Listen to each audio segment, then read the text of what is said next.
எப்பொழுதெல்லாம் தன்னுடைய பலமும் பராக்கிரமமும் செல்வமும் குன்றி போகிறதோ அப்பொழுதெல்லாம் இறைவனை நாடுவதும் சிறிது காலம் நல்ல ஆத்மாக்களைப் போல் காட்டிக்கொள்வதும் தங்களது மனோரதம் நிறைவேறியதும் அந்த இறைவனை மறந்து மீண்டும் பழையபடியே துஷ்ட விஷயங்களில் லயித்து போவதும் உலகியல் இயல்பல்லவா? இதற்கு ராவணனும் விதிவிலக்கல்ல. ஸ்வேதத்தீவில் பாதாள லோகத்தில் ஸ்ரீமன் நாராயணனின் விஸ்வரூப தரிசனத்தை கண்டு அரண்டு தயை வேண்டி நின்றதும் அவரது கையால் தன் மரணத்தை கேட்டு பெற்றதும் சென்ற வீடியோவில் பார்த்தோம். அதன்பின் அங்கிருந்து தனது படைகளை அழைத்து கொண்டு இலங்கைக்கு கிளம்பினான் ராவணன். ஸ்வேத தீவின் எல்லையை கடந்ததும் ராவணன் தன்னுடைய இழந்த பலத்தையும் பராக்கிரமத்தையும் மீண்டும் பெற்றான். இதனால் அவனது துஷ்ட எண்ணங்கள் மீண்டும் தலையெடுத்தன. விதிவசத்தால் திருந்தியது போல் காணப்பட்ட அவனது துஷ்ட குணங்கள் அவனுள் மீண்டும் நுழைந்தது.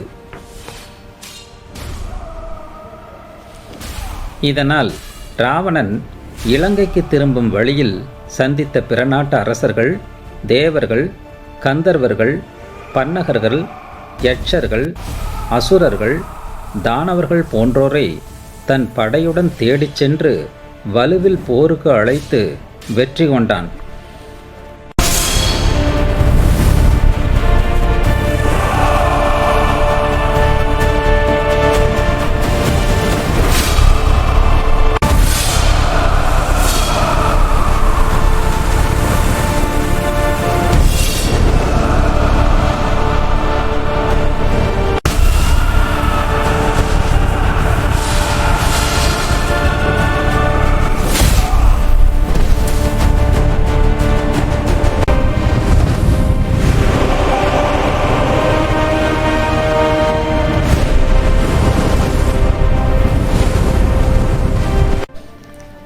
அதன்பின் அங்கிருந்த அழகிய பெண்களை சிறையெடுத்தான்.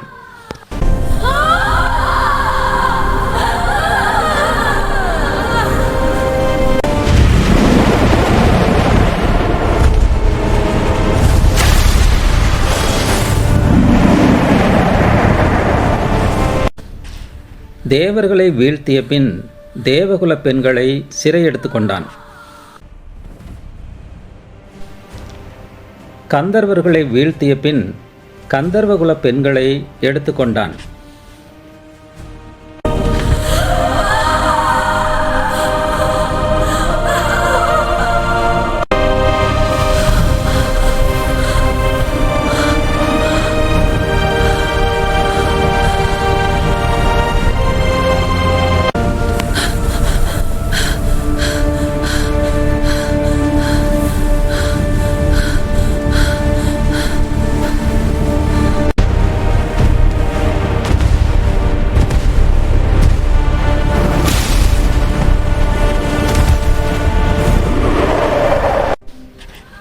மன்னர்களை வீழ்த்திய பின் ராஜகுல பெண்களை எடுத்துக்கொண்டான்.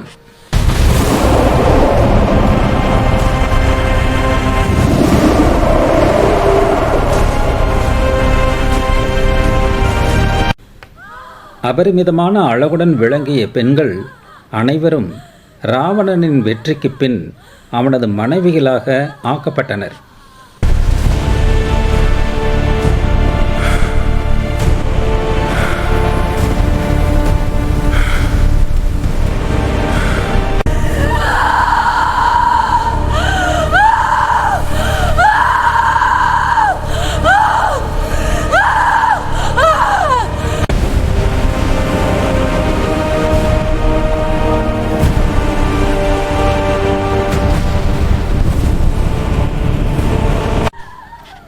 பெண்பித்து பிடித்த அந்த மகா அசுரனின் கையில் அகப்பட்ட அந்த பெண்கள் துக்கம் மேலீட்டால் கதறி துடித்தனர்.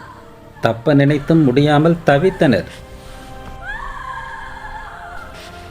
அதை பற்றி கவனம் கொள்ளாத ராவணன் அவர்களை தன் பறக்கும் ரதத்தில் ஏற்றினான்.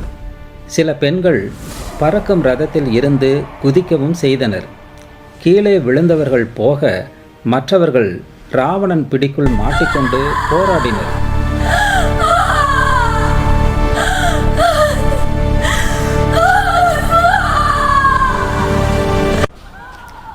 இதனால் அந்த பெண்களின் அழுகையும் கூக்குரலும் புலம்பலுமான சத்தங்கள் அங்கு நிலவியது.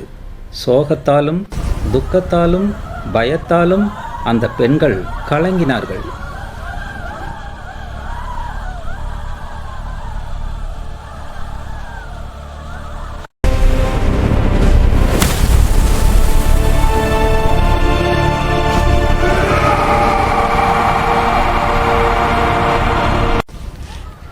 சிம்மத்திடம் அகப்பட்ட மான்களைப் போல் அவர்கள் திக்கற்று போனார்கள்.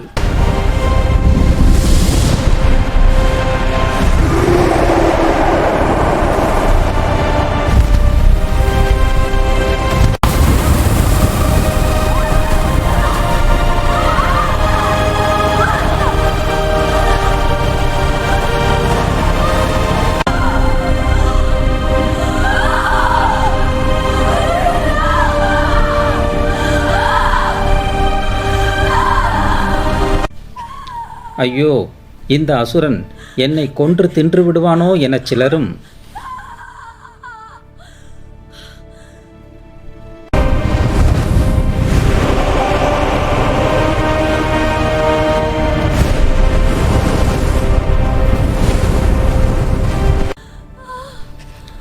ஐயோ, நான் இல்லாமல் என் குழந்தைகள் என்ன செய்வார்களோ என சிலரும், என்னை காணாமல் என் தாயும் அண்ணனும் என்ன பாடுபடுகிறார்களோ எனச் சிலரும், ஐயோ, நான் இல்லாமல் என் கணவர் எப்படி தவிப்பாரோ எனச் சிலரும்,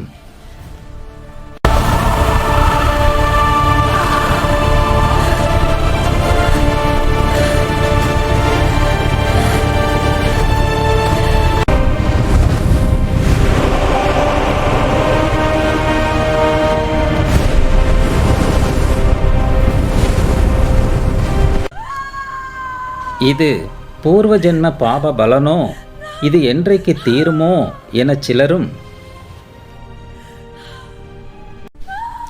ச்சே, இது என்ன மனுஷ்ய லோகம், இந்த அசுரன் மகாபலவான், நம் கணவர்கள் இந்த அசுரனிடம் பலமற்று போய் மரணமுற்றார்களே, இவன் இழிவான செயல்களை செய்ய வெட்கப்படாதவன், பிற பெண்களையும் மாற்றான் மனைவிகளையும் கபலீகரம் செய்து வாழும் இவன் குலமும் தவமும் ஞானமும் பராக்கிரமமும் கூடிய சீக்கிரம் அழியட்டும் என அந்த பதிவிரதைகள் கடும் சாபமிட்டனர். வானிலிருந்து இதை கண்ட தேவகணங்கள் ராவணனுடைய அழிவுகாலம் நிச்சயம் என்பதை அறிந்து துந்துபிகளை முழக்கம் செய்தார்கள், புஷ்பமழை பொழிந்தார்கள்.